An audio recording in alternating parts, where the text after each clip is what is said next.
সবচেয়ে দুঃখজনক যে ঘটনাটা, যে যুবকরা তরুণরা বুকের রক্তে জুলাইকে সফল করে তুলল, যে তরুণদের সাহসে অভ্যুত্থান অনিবার্য হয়ে উঠল, সেই তরুণরাই কিন্তু তার দিকে নানাভাবে তাদের সম্পর্কে একদিকে যেমন অপবাদ, আর একদিকে তাদেরকে দুর্নীতির মানে দুর্নীতিগ্রস্ত বানিয়ে ফেলা, দুটোই কিন্তু একটা ষড়যন্ত্রের অংশ।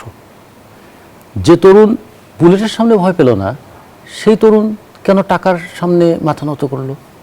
সেই তরুণ, যে তরুণ বৈষম্যের বিরুদ্ধে কথা বলল, তারাই ক্ষমতায় পাওয়ার পর তার নিজের উপজেলায় সবচেয়ে বেশি বরাদ্দ দেওয়ার জন্য চেষ্টা করলো। তখন 585টা উপজেলা, তারা যদি বলে বাকি উপজেলাগুলো কি দোষ করলাম? আমরা তো বৈষম্যের বিরুদ্ধে লড়াই করেছিলাম, কোনো একটা অঞ্চলের উন্নয়নের জন্য তো লড়াই করি নাই। তো ফলে এই যে তাহলে মানুষের মধ্যে ধারণাটা দাঁড়ালো যে ক্ষমতা না পাওয়ার আগে পর্যন্ত আপনি যতটুকু গণতন্ত্রের কথা বলেছেন, ক্ষমতায় পাওয়ার পরে পরেই কিন্তু আপনি গণতন্ত্রকে ঠিক ততটুকুই হরণ করতে শুরু করলেন। 1 মিনিট সময় দিলে একটু বলতে চাই, সেটা হচ্ছে প্রাপ্তি অপ্রাপ্তি জায়গাটা আজকে 2 বছর পরে এসে যারা আমরা আন্দোলনে ছিলাম তারা কিভাবে দেখছি।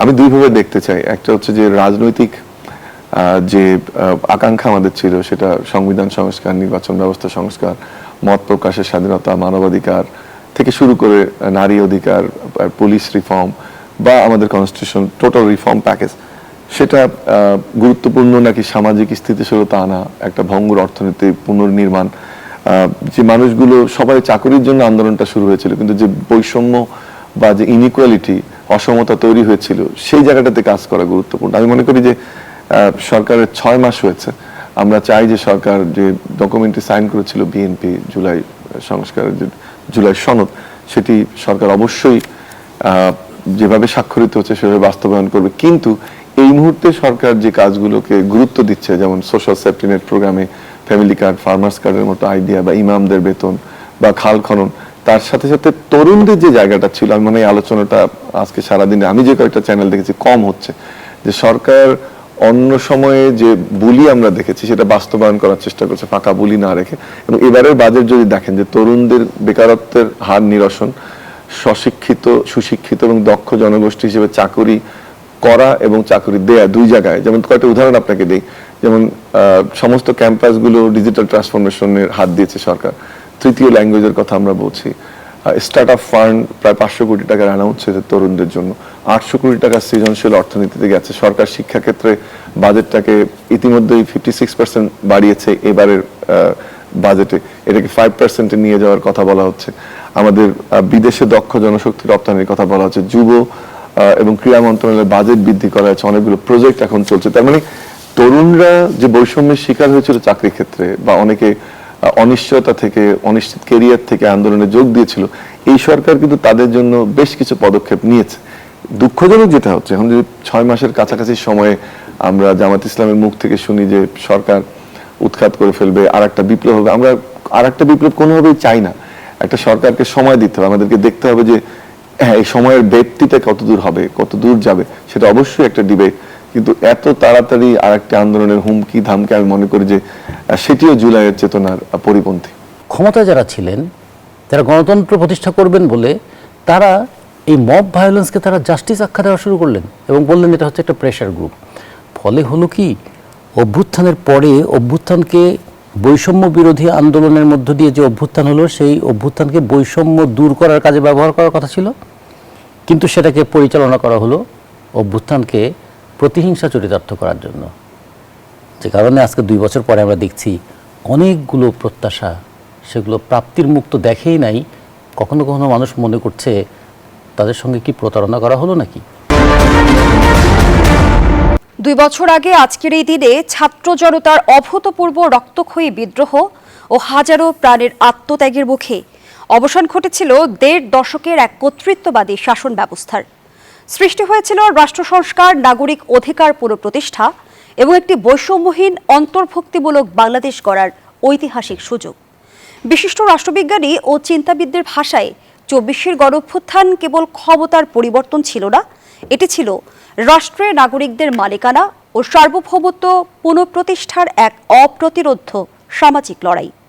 কিন্তু দ্বিতীয় বার্ষিকীতে দাঁড়িয়ে প্রশ্ন উঠছে যে জুলাই চেতনার উপর ভর করে ফ্যাসিবাদের পতন ঘটেছিল, সেই চেতনার কতটুকু বাস্তবায়িত হয়েছে, আর কতটুকু হারিয়ে গেছে রাজনীতির মার প্যাচে? ভাঙা অর্থনীতি, সামাজিক বিভাজন ও নতুন রাজনৈতিক সমীকরণের এই ক্রান্তি লগ্নে আজ আমরা মুখোমুখি হতে চাই কঠিন কিছু প্রশ্নের। দর্শক, আমি ফারনাজ জুই, সবাইকে আমন্ত্রণ জানিয়ে শুরু করছি নিউজ 24 এর নিয়মিত আয়োজন জনতন্ত্র গণতন্ত্র। নিবেদন করছে আড়াইসিল স্টিল। আজকের আলোচনা এগিয়ে নিতে পর্যায়ক্রমে আমার সঙ্গে যুক্ত হবেন তিনজন সম্মানিত অতিথি। চলুন দর্শক, পরিচিত হই। স্টুডিওতে আছেন রাজিকুজ্জামান রতন, সহসাধারণ সম্পাদক বাসদ। স্বাগত জানাচ্ছি আপনাকে। দর্শক, জানিয়ে রাখতে চাই কিছুক্ষণের মধ্যে আরো দুজন অতিথি আমাদের সঙ্গে যুক্ত হবেন, অধ্যাপক ডক্টর আব্দুল্লাহ মামুন এবং আবিদুল ইসলাম খান। জনাব রাজিকুজ্জামান রতন, যে কথাটি শুরুতেই বলছিলাম যে গণঅভ্যুত্থানের মধ্য দিয়ে যে সুযোগ আমাদের হাতে এসেছিল তার কতটুকু আমরা কাজে লাগাতে পারলাম? ধন্যবাদ। সুযোগ কাজে লাগানোর ক্ষেত্রে অনেকগুলো বিষয় কাজ করে। আমরা যদি বলি যে আকাঙ্ক্ষা যা ছিল তার কতটুকু বাস্তবায়ন করতে পারলাম, ফলে এটা শুধু সুযোগ নয়, এটা ছিল একটা আকাঙ্ক্ষার ভিত্তিতে জনগণের একটা অভ্যুত্থান। আকাঙ্ক্ষার লক্ষ্যে অভ্যুত্থান সংগঠিত হয়েছে, কিন্তু আকাঙ্ক্ষার বাস্তবায়ন ঘটেনি, কারণ অভ্যুত্থানের পরে যারা ক্ষমতায় এলেন তারা কি সেই আকাঙ্ক্ষা ধারণ করতেন? এই প্রশ্নটা আজকে আমাদের শুধু বিস্ময় নয়, বেদনা নিয়েও করতে হয়। কারণ একটা কর্তৃত্ববাদী ব্যবস্থার বিরুদ্ধে মানুষের ক্ষোভ, দুর্নীতির বিরুদ্ধে মানুষের ক্ষোভ, দুঃশাসনের বিরুদ্ধে মানুষের ক্ষোভ, বিচারহীনতার বিরুদ্ধে মানুষের ক্ষোভ, দেশ থেকে টাকা পাচার সেটার বিরুদ্ধে মানুষের ক্ষোভ। এমনকি মানুষ বলছে বাংলাদেশের ব্যাংকটাও কি নিরাপদ থাকবে না? মানুষের জীবন এবং সম্ভ্রম সব কিছুই মনে হলো যে শাসক শ্রেণীর ইচ্ছার উপরে নির্ভর করত। তার বিপরীতে তো মানুষ একটা গণতান্ত্রিক মূল্যবোধ চেয়েছিল, এবং তারা মনে হচ্ছিল যে গণতান্ত্রিক মূল্যবোধ চর্চার অন্যতম উপায় হচ্ছে নির্বাচন। নির্বাচনটাও যখন হাতছাড়া হয়ে গেল, 2014 সালের নির্বাচন, 2018 সালের নির্বাচন এবং 2024 সালের নির্বাচন, মানুষ ভাবলো তার মতামত দেবার তো আর কোনো জায়গা নেই, এবং তার মতামতের কেউ তোয়াক্কাও করছে না। নিজের ইচ্ছাকে জনগণের ইচ্ছা বলে চাপিয়ে দেওয়ার একটা প্রতারণামূলক পরিস্থিতি যেমন তৈরি হয়েছে, ঠিক তেমনি উন্নয়নের চমক দিয়ে গণতন্ত্রকে বন্দী করে রাখার একটা মানসিকতাও তৈরি হয়েছে। গণতন্ত্রকে বন্দী করতে গিয়ে শুধুমাত্র বাকস্বাধীনতা হরণ করা হয়নি, এমনকি গুম করার মতন পরিবেশটাও এদেশে তৈরি হলো। যে বাহিনী জনগণের শৃঙ্খলা রক্ষা করা এবং জনগণের নিরাপত্তা দেওয়ার কথা ছিল, সেই বাহিনী জনগণের আতঙ্কের কারণ হয়ে দাঁড়ালো, এবং শৃঙ্খলার নামে আসলে শাসক শ্রেণীর কথা মেনে চলাটাকেই তারা দেখতে চাইলেন। এগুলোর একটা বিরুদ্ধে সম্মিলিত প্রতিরোধ গড়ে উঠেছিল, যে কারণে ওই যে কবি হেলাল হাফিজের সেই কবিতাটা আছে না, মিছিলের সব মুখ, সব হাত, সব পা এক নয়, কিন্তু তারা সবাই মিলে তো মিছিলে ছিল। ফলে নানা মত, নানা চিন্তা মিলেও একটা কর্তৃত্ববাদী শাসনের বিরুদ্ধে যে একটা বিক্ষোভ হয়েছিল, সেটা আমরা দেখেছিলাম অভ্যুত্থানের মধ্যে দিয়ে। অভ্যুত্থানের প্রতিপক্ষ ছিল একটা কর্তৃত্ববাদী সরকার, কিন্তু প্রথমেই দেখুন, প্রথম যে ধাক্কাটা এলো, অভ্যুত্থানের পরে প্রতিপক্ষ বানানো হলো আমাদের মুক্তিযুদ্ধকে, 24-71-কে মুখোমুখি দাঁড় করে ফেলা হলো। তার মানে মনে হলো যে 71-এর পরাজয় অথবা 71-এর বিজয়, 71-এর বিজয় অর্জন করে আমরা দেশ স্বাধীন করেছিলাম, আর 71-এ পরাজিত হয়েছিল যারা, তারা পরাজয়ের গ্লানিটা ভুলতে পারে নাই, বিজয়টাকে উপভোগ করতে দিতে চায় নাই। তার মানে এর পেছনে ছিল, আমরা যেমনটি দেখেছিলাম যে যারা 71-এ যাদের ইতিহাসের দায় রয়েছে তারাই। ইতিহাসের গ্লানি যাদের আছে, ইতিহাসের দায় আমাদেরও আছে। যারা মুক্তিযুদ্ধ করেছিল তাদের ইতিহাসের দায় আছে, যে দায় আমরা কতটুকু পূরণ করেছি। আর পরাজয়ের গ্লানি যাদের ছিল, তারা পরাজিতদের যে একটা প্রতিহিংসা পরায়ণ মন থাকে, সেখান থেকে দেখুন, মানে লড়াইটা হলো আওয়ামী লীগের দুঃশাসনের বিরুদ্ধে। তাহলে আমাদের মুক্তিযুদ্ধের স্মারকগুলো ভাঙা হলো কেন? এই প্রশ্নটা যদি হয়, লড়াইটা ছিল আমাদের কর্তৃত্ববাদী শাসনের বিরুদ্ধে। তাহলে মুজিবনগরে যেখানে আমাদের স্বাধীনতার ঘোষণা কিংবা ইস্তেহার এগুলো পাঠ করা হয়েছিল, সেটা ভাঙা হলো কেন? এগুলো যদি আমরা দেখি, তাহলে দেখব যে একদিকে একদল মানুষ, আমরা যারা চেয়েছিলাম কর্তৃত্ববাদী শাসনের অবসান হোক, এর মধ্যে আর এক দল ছিল যে তাদের পুরনো হিসাব নিকাশটা চুকিয়ে দেওয়া। তাতে করে একদিকে যেমন 24-কে দাঁড় করানোর চেষ্টা করা হলো 71-এর বিরুদ্ধে, আর একটা খেয়াল করে দেখবেন, সেই সময় একটা দারুণ দেয়াল লিখন ছিল যে হিন্দু, মুসলমান, বৌদ্ধ, খ্রিস্টান, আদিবাসী বলছে কোনো পাতা ছেঁড়া হবে না, সবাই মিলে বাংলাদেশ। কিন্তু আমরা পাতা ছেঁড়ার প্রতিযোগিতায় লিপ্ত হতে দেখলাম। আদিবাসীদেরকে হামলার মধ্যে পড়তে হলো, আমাদের সংখ্যালঘু সম্প্রদায়কে হামলার মধ্যে পড়তে হলো, বাউলদের উপর হামলা পরিচালিত হলো, মাজারের উপর হামলা পরিচালিত হলো এবং বাজার দখল হলো। ফলে মাজারে হামলা এবং বাজার দখল দুটোই মনে হয় একদম সাইমালটেনিয়াসলি চলতে থাকলো। এগুলো সব কিছু কিন্তু আমাদের যে অভ্যুত্থানের যে চেতনা সেটাকে কিন্তু প্রশ্ন করতে শুরু করলো।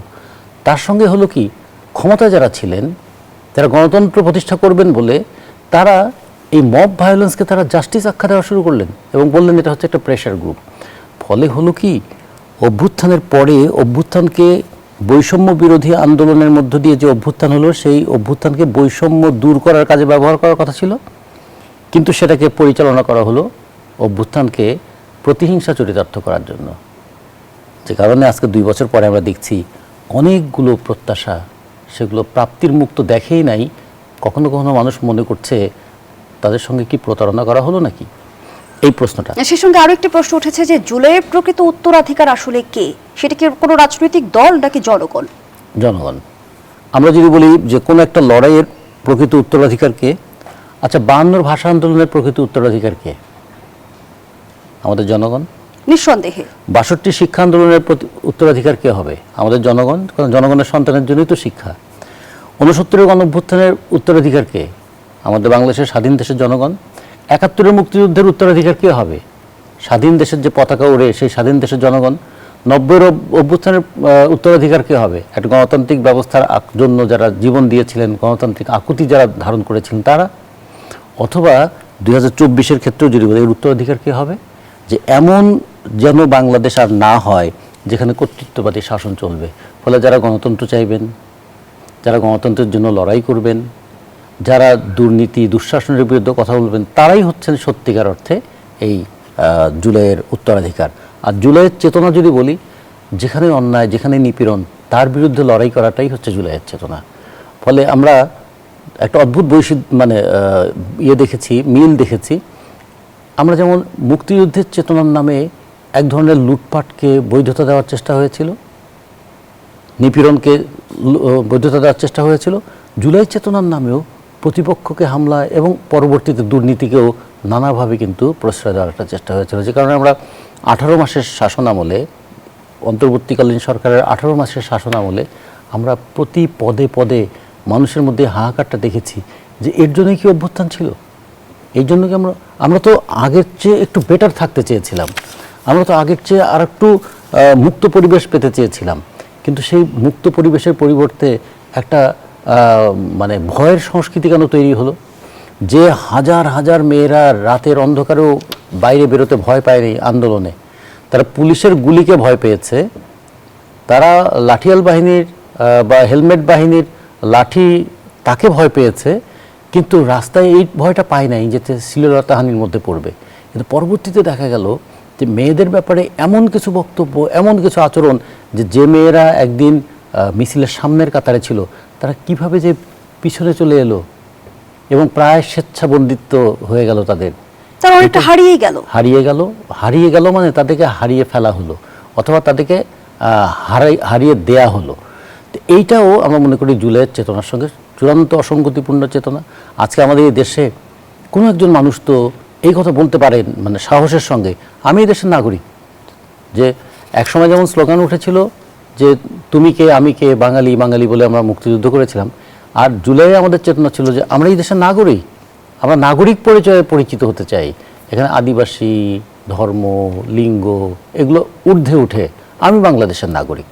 কিন্তু আবার সেই জায়গাটায় আমরা রক্ষা করতে পারলাম না বললে অনেক সময় মনে হয় যে আমরা বোধহয় চেষ্টা করে পারিনি। আসলে বলা হয়েছে যে এইটা পারতে দেওয়া হলো না। সবচেয়ে দুঃখজনক যে ঘটনাটা, যে যুবকরা, তরুণরা বুকের রক্তে জুলাইকে সফল করে তুলল, যে তরুণদের সাহসে অভ্যুত্থান অনিবার্য হয়ে উঠল, সেই তরুণরাই কিন্তু তার দিকে নানাভাবে তাদের সম্পর্কে একদিকে যেমন অপবাদ, আর একদিকে তাদেরকে দুর্নীতিগ্রস্ত বানিয়ে ফেলা, দুটোই কিন্তু একটা ষড়যন্ত্রের অংশ। যে তরুণ পুলিশের সামনে ভয় পেল না, সেই তরুণ কেন টাকার সামনে মাথা নত করলো? যে তরুণ বৈষম্যের বিরুদ্ধে কথা বলল, তারাই ক্ষমতায় পাওয়ার পর তার নিজের উপজেলায় সবচেয়ে বেশি বরাদ্দ দেওয়ার জন্য চেষ্টা করলো। তখন 585টা উপজেলা, তারা যদি বলে বাকি উপজেলাগুলো কি দোষ করলাম? আমরা তো বৈষম্যের বিরুদ্ধে লড়াই করেছিলাম, কোনো একটা অঞ্চলের উন্নয়নের জন্য তো লড়াই করি নাই। তো ফলে এই যে তাহলে মানুষের মধ্যে ধারণাটা দাঁড়ালো যে ক্ষমতা না পাওয়ার আগে পর্যন্ত আপনি যতটুকু গণতন্ত্রের কথা বলেছেন, ক্ষমতায় পাওয়ার পরে পরেই কিন্তু আপনি গণতন্ত্রকে ঠিক ততটুকুই হরণ করতে শুরু করলেন। তাহলে কি গণতন্ত্র চর্চা এবং গণতন্ত্র হরণ করা? এবং আজকের যে বাস্তবতা আমরা দেখলাম যে রাষ্ট্রীয় অনুষ্ঠানে জুলাই গণঅভ্যুত্থানকে কেন্দ্র করে হট্টগোল হলো এবং ইতিহাস বিকৃতির এক ধরনের অভিযোগ সামনে এলো, সেটি কেন দেখতে হলো? এর পেছনে আসলে কোনো রাজনৈতিক উদ্দেশ্য রয়েছে কিনা, সে বিষয়গুলো আলোচনায় আনবো বিরতির পর। দর্শক, জনতন্ত্র গণতন্ত্রের এই পর্যায়ে একটা বিরতি নিচ্ছি, সাথেই থাকুন। ফিরে এলাম, দেখছেন জনতন্ত্র গণতন্ত্র, নিবেদন করছে আড়াইসিল স্টিল। দর্শক, জানিয়ে রাখতে চাই ইতিমধ্যে আরো একজন অতিথি আমাদের সঙ্গে যুক্ত হয়েছেন, অধ্যাপক ডক্টর আব্দুল্লাহ আল মামুন, রাজনীতি বিশ্লেষক। স্বাগত জানাচ্ছি আপনাকেও। গণঅভ্যুত্থানের 2 বছর পর যদি একটু মূল্যায়নটা জানতে চাই, যে আগামী প্রজন্ম জুলাইকে কিভাবে মনে রাখবে? আমার মনে হয় যে আকাঙ্ক্ষার যে জায়গাটা আজকে সেটা নিয়ে নানান আলোচনা হচ্ছে, সেটা দিয়ে শুরু করে এরপরে মনে রাখার বিষয়টা আমার মনে হয় সেই উত্তর থেকে বেরিয়ে আসবে। একটা যেটা জায়গা পূরণ হয়েছে যে গণতান্ত্রিক উত্তরণ, এবং যে জায়গাটা আমাদের নানান ভুলুণ্ঠিত হয়েছিল নির্বাচন ব্যবস্থা এবং নানান ধরনের নির্বাচন পদ্ধতি আমরা দেখেছিলাম, এবং যার মাধ্যমে একটা ফ্যাসিস্ট সরকার ক্ষমতা ছিল রাষ্ট্রযন্ত্রকে ব্যবহার করে। সেটা থেকে গণতান্ত্রিক উত্তরণের জন্য যে স্যাক্রিফাইস, আমি চাইবো যেন পরের প্রজন্মকে এই স্যাক্রিফাইসটা করতে না হয়। তারা এই ইতিহাস জানবে, এর পেছনের গল্পগুলো জানবে, এবং কোনো সরকার এই ফ্যাসিবাদের দিকে পা বাড়ানোর আগেই যেন এই 1400 মানুষকে জীবন দিতে না হয় বা 30,000 মানুষকে আহত হতে না হয়, সেই শিক্ষাটা তাদের নেওয়া উচিত, এবং সেদিকে তরুণ প্রজন্ম খেয়াল রাখবে। দ্বিতীয় হচ্ছে যে একটা গণঅভ্যুত্থানের পরে মানুষের যে আকাঙ্ক্ষা, যে তরুণরা নেতৃত্ব দিয়েছিল, পুরোটাই পারেনি সেটা বলবো না, সরকারে থাকার কারণে একটি অংশ পারেনি, অন্য কারণেও তাদেরকে যেভাবে আমরা সামনে দেখতে চেয়েছিলাম সেটা সম্ভব হয়নি। এর মধ্যে অনেক রাজনীতি, অনেক বৈদেশিক হস্তক্ষেপ, অনেক ধরনের কথা আসতে পারে, কিন্তু গণঅভ্যুত্থানে যেসব শিক্ষার্থী নেতৃত্ব দিয়েছিল, যাদের পিছনে অবশ্যই রাজনৈতিক শক্তিগুলো ছিল, সেটা জামাত বলি, বিএনপির অনেক বড় ভূমিকা ছিল, এবং অন্যান্য আমার পাশে রতন ভাইরা বসে আছেন, তারাও রাস্তায় যুদ্ধ করেছেন।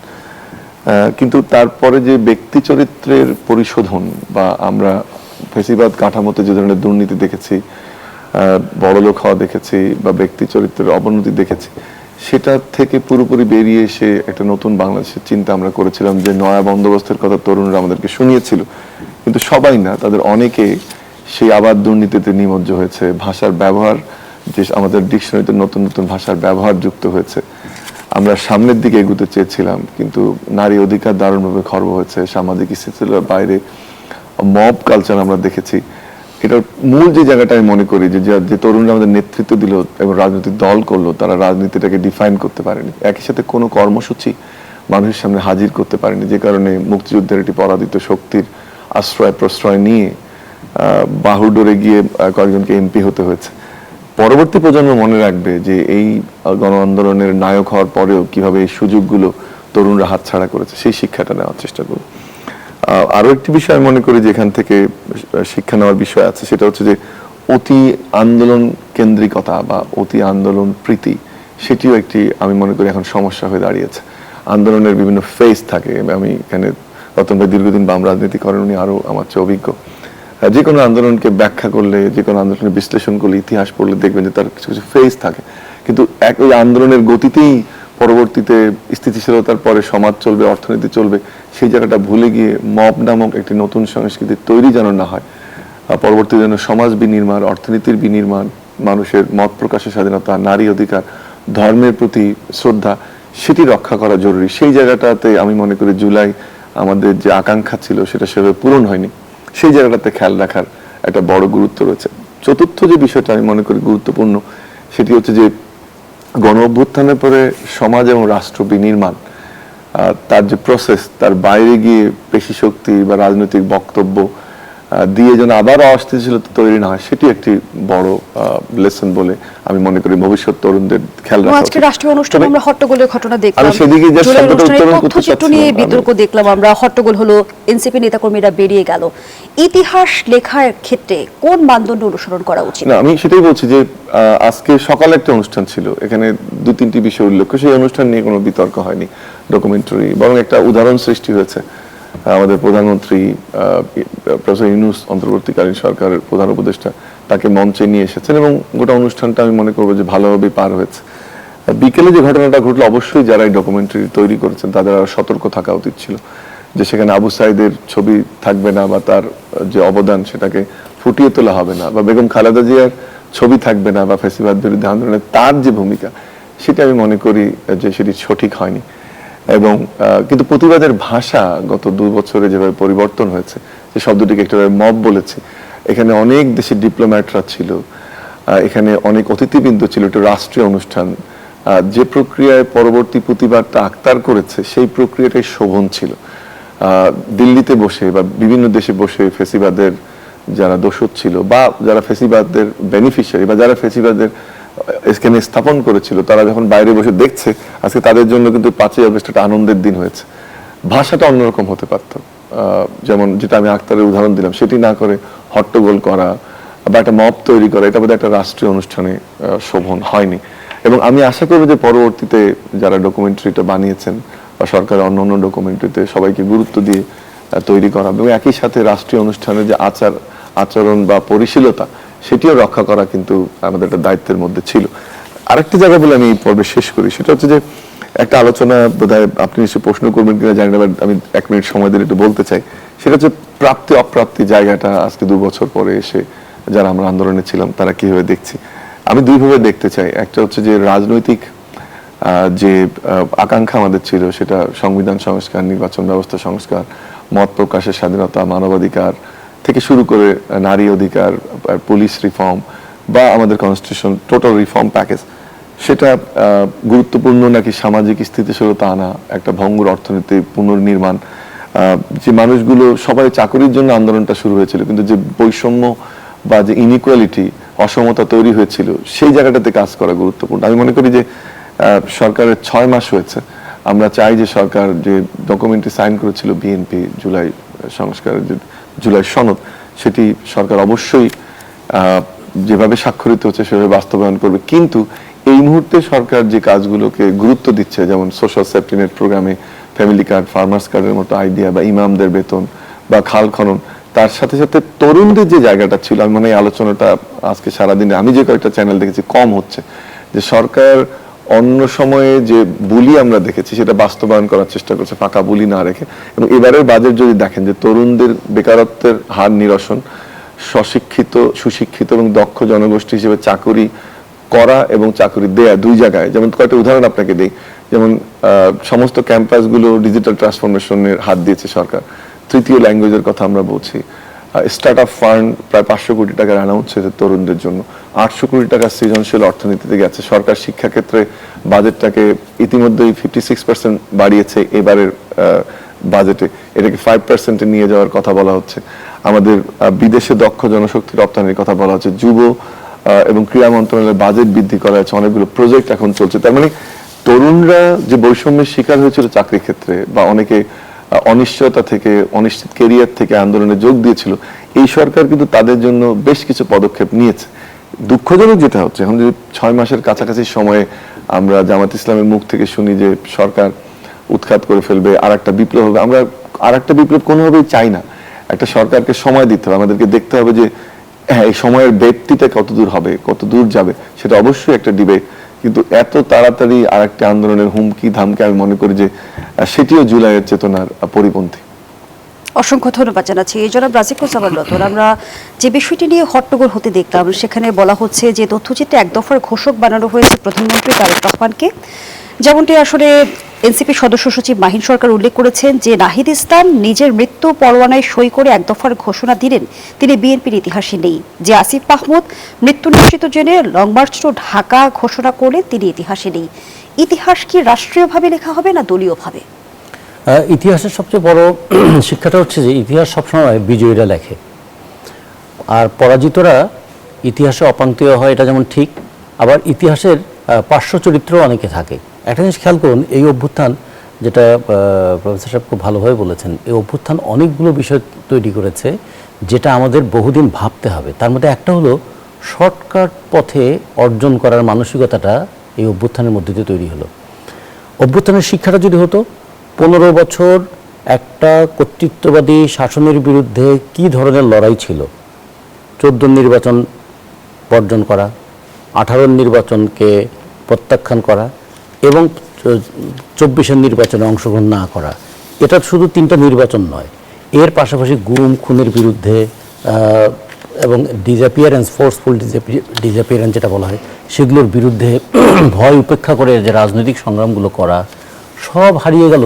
এখন বলে যে, অনেকেই বলে যে শুধু 36 দিনেই অভ্যুত্থান হয়েছে। আসলে এটা বলতে গেলে এরকম হয় যে ক্রিকেট খেলায় একটা দল 256 রান করে জিতলো, শেষ বলে ছক্কা মারলেন একজন, 6 মারলেন, সবাই তাকে নিয়ে উল্লাস করছে। কিন্তু তার আগে 250 রান যে সবাই মিলে করেছিল, সে 250 রানটা না করলেও 6 কিন্তু শুধু জিততো না।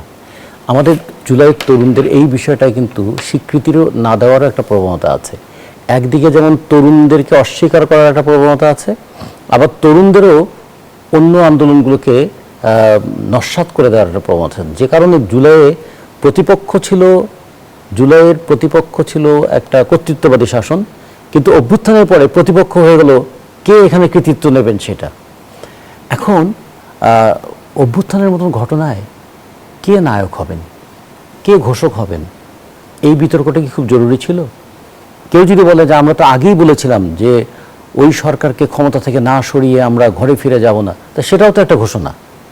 ফলে এই ধরনের মনে হয় যে অতি কথন, অতি প্রশংসা, অতি সাফল্য কিংবা কাউকে অতি উপরে তুলতে গিয়ে অনেক নিচে ফেলে দেওয়ার ঝুঁকির মধ্যে পড়ে যায়।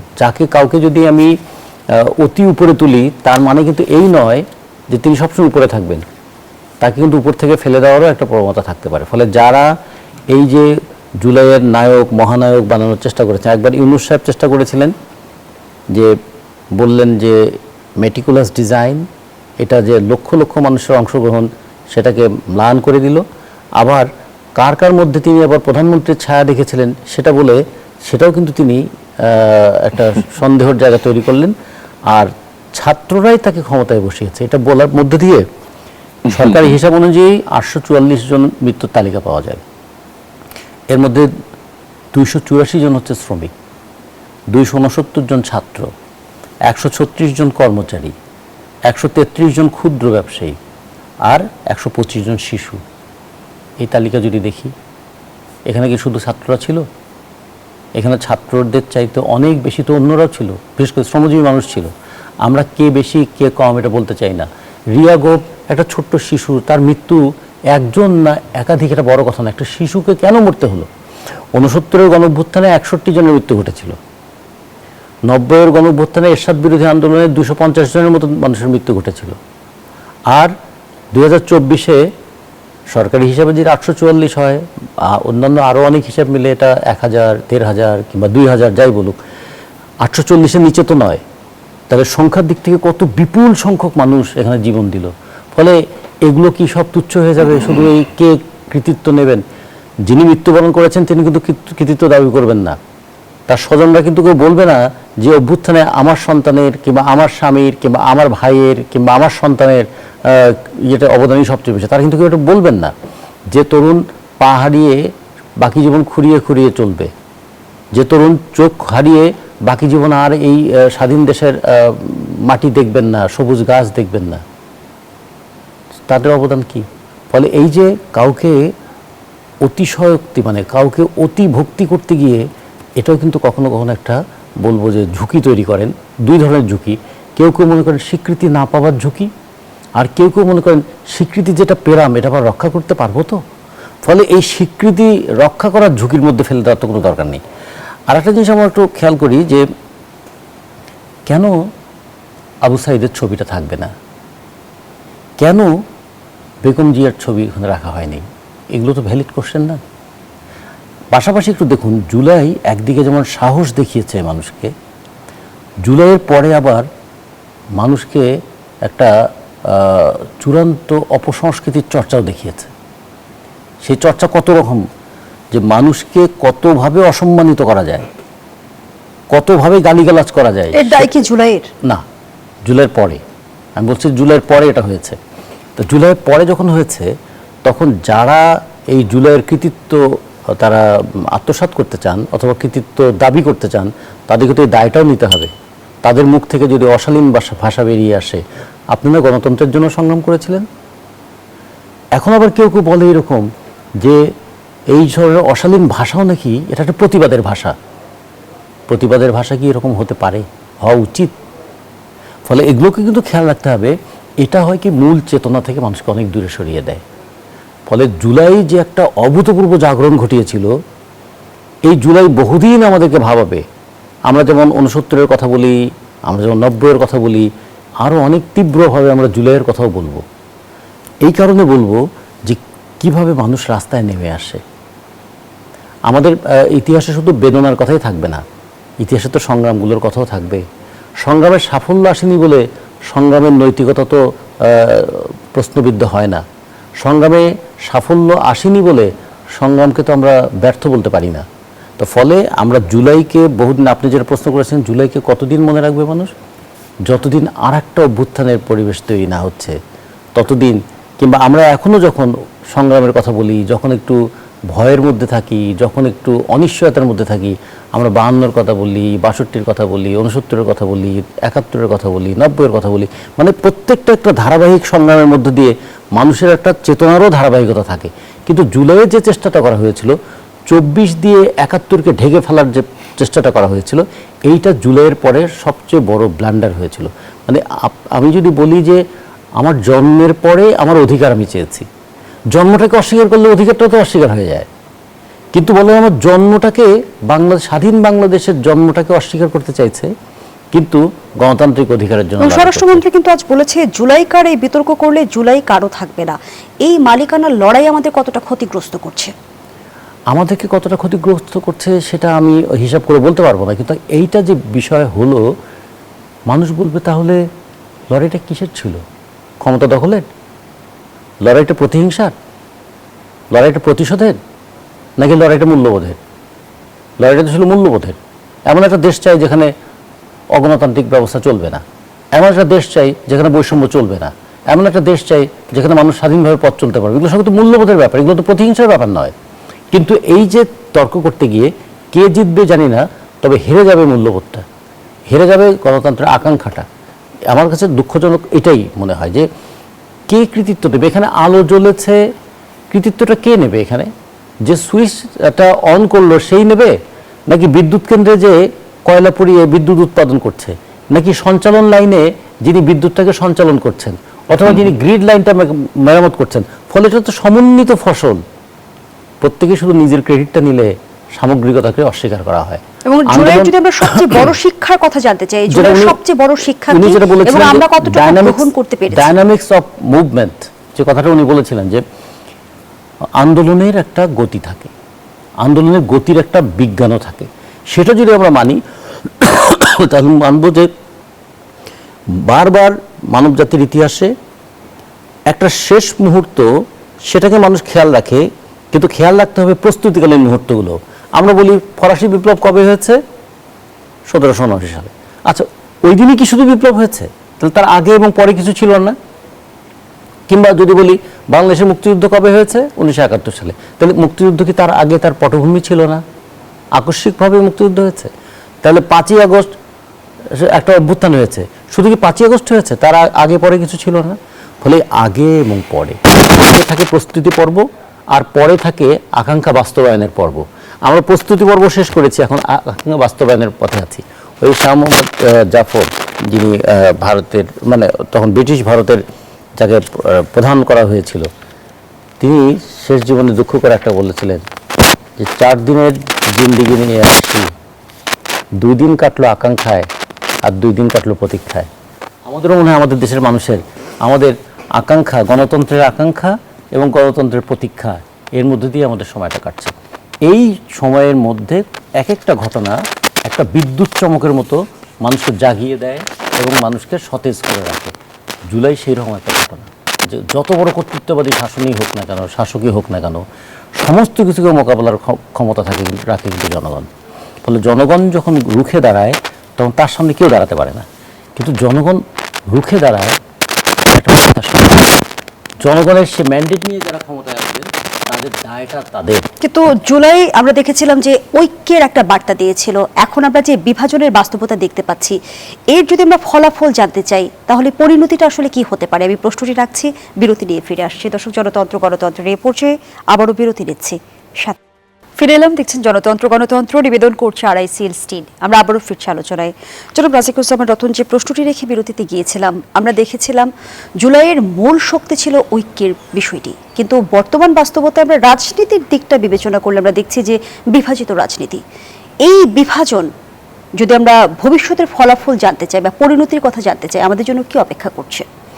জুলাইয়ের মূল শক্তি কিন্তু ঐক্য নয়। জুলাইয়ের মূল শক্তি ছিল একটা কর্তৃত্ববাদী শাসনের বিরুদ্ধে মানুষের জাগরণ। দলমত নির্বিশেষে তো ঐক্যবদ্ধ হতে পেরেছিল। প্রক্রিয়াটা ছিল ঐক্য হওয়া, কারণ তারা দেখেছিল যে ঐক্যবদ্ধ না হলে আমাদের আকাঙ্ক্ষাটা পূরণ করা যাবে না। আমরা সামনে যে জগদ্দল পাথর, এটাকে সরানো যাবে না যদি আমরা ঐক্যবদ্ধ না হই। তাহলে ঐক্য ছিল একটা নেসেসিটি, কিন্তু প্রয়োজনীয়তা ছিল গণতন্ত্র।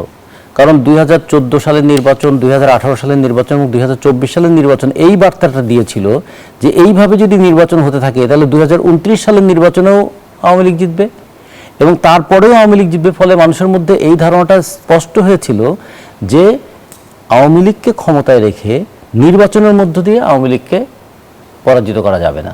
তাহলে অভ্যুত্থান হয়ে পড়েছিল তখন একটা বিকল্পহীন একটা বিষয়, যে অভ্যুত্থানের আর কোনো বিকল্প ছিল না, এটা অনিবার্য। ফলে অনিবার্য অভ্যুত্থান, সেইটার প্রয়োজনেই ঐক্যটা গড়ে উঠেছিল এবং ভিন্ন মত ভিন্ন চিন্তা সত্ত্বেও একটা কমন গোল সেটাকে অ্যাচিভ করবার জন্য ঐক্য গড়ে উঠেছিল। ফলে ঐক্যটা ছিল, আমরা বলবো, তার নেসেসিটি, কিন্তু লক্ষ্যটা ছিল গণতন্ত্র। এই গণতন্ত্রটা, এটা তো শুধু মুখের কথা না, এটা তো মানে আচরণেও প্রমাণ করতে হবে। আমরা 18 মাস ছিল আমাদের সেই সময়টা প্রমাণ করার যে কিভাবে একটা অগণতান্ত্রিক ব্যবস্থা থেকে গণতন্ত্রে উত্তরণের জন্য একটা সময় পার করতে হয়। কিন্তু সেই সময়টা আমরা গণতন্ত্র উত্তরণের পথ হিসেবে না দেখে ক্ষমতা কুক্ষিগত করার পথ হিসেবে দেখেছি। এবং অনেকে মনে করতে শুরু করলেন যে এই যে একটা পেয়েছি, মানে আমরাও কিছু ক্ষমতা পেতে পারি। যে তরুণ ক্ষমতাকে চ্যালেঞ্জ করে রাস্তায় নেমেছিল, সেই তরুণ ক্ষমতাকে ব্যবহার করার এবং ক্ষমতার সুবিধা নেওয়ার জায়গায় চলে গেল। ফলে জুলাইয়ের ফার্স্ট ডিপার্চার এই জায়গায় হয়ে গেল। সেই বাস্তবতায় দাঁড়িয়ে যদি প্রশ্ন রাখি, সেই জুলাইয়ের স্পিরিট রাজনৈতিক অঙ্কন এখন কতটা প্রতিফলিত হচ্ছে? স্পিরিটটা থাকবে ইতিহাসে, স্পিরিটটা থাকবে কিছুটা চেতনায়। ইতিহাসে মানে মানুষ সবসময় বর্তমানে জটিলতাকে মোকাবেলা করবার জন্য ইতিহাস থেকে শিক্ষা নিতে চায়, ভবিষ্যতে চলবার জন্য ইতিহাস থেকে সে তার রসদ সংগ্রহ করতে চায়। ফলে ইতিহাস কিন্তু শুধু পিছনের কথা নয়, ইতিহাস একটা জীবন্ত বিষয়, যে প্রতি মুহূর্তে বর্তমানকে তাড়িত করবে ভবিষ্যতের দিকে, এবং ইতিহাস সেখানে একটা শিক্ষা হিসেবে থাকে। ফলে জুলাই সেই শিক্ষাটা দেবে কীরকম, যে উন্নয়নের দশক করেছিল আইয়ুব খান, 10 বছরের মধ্যে আইয়ুব খান ক্ষমতা থেকে উচ্ছেদ হয়ে গেলেন অভ্যুত্থানের মাধ্যমে। এদেশে নতুন ধারার গণতন্ত্র প্রতিষ্ঠা করবেন এবং নতুন ধরনের বাংলাদেশ, নতুন বাংলাদেশ গড়বেন, এর কথা বলে এসেছিলেন এরশাদ। 9.5 বছরের মধ্যে তাকে ক্ষমতা থেকে চলে যেতে হয়েছে। 2008 সালে ধস নামানো বিজয় নিয়ে শেখ হাসিনা ক্ষমতায় এসেছিলেন, কিন্তু 2014 সালে যে নির্বাচন করলেন, যে বিরোধী দলের উপস্থিতি ছাড়াই নির্বাচন, এবং নির্বাচন ছাড়া 153টা সিটে বিজয়ী হয়ে একটা অভূতপূর্ব নজির স্থাপন করলেন গোটা পৃথিবীর সংসদীয় রাজনীতিতে। 14 সাল থেকে 24 এই 10 বছরের মধ্যে উন্নয়নের এত চমক, মেগা প্রকল্পের এত দারুণ দারুণ নজর কাড়া প্রদর্শনী, এটা করার পরে কিন্তু 10 বছরের মধ্যে তিনি ক্ষমতা থেকে চলে গেলেন। ফলে আমাদের এই ভূখণ্ডের ইতিহাস যদি দেখি, 10 বছর একটা টাইম লাইন, মানুষ কতদিন সহ্য করে। এবং রাষ্ট্রবিজ্ঞানীরা কিন্তু একটি কথা বরাবরই বলে, জনাব রাজিকুজ্জামান রতন, যে বিপ্লব ক্ষমতা বদলায় কিন্তু রাষ্ট্র বদলায় প্রতিষ্ঠান। সেই প্রাতিষ্ঠানিক সংস্কারকে আমরা আদৌ করতে পেরেছি? না, আমার মনে হয় যে এই কথাটা একটু অন্যভাবে বলতে হবে।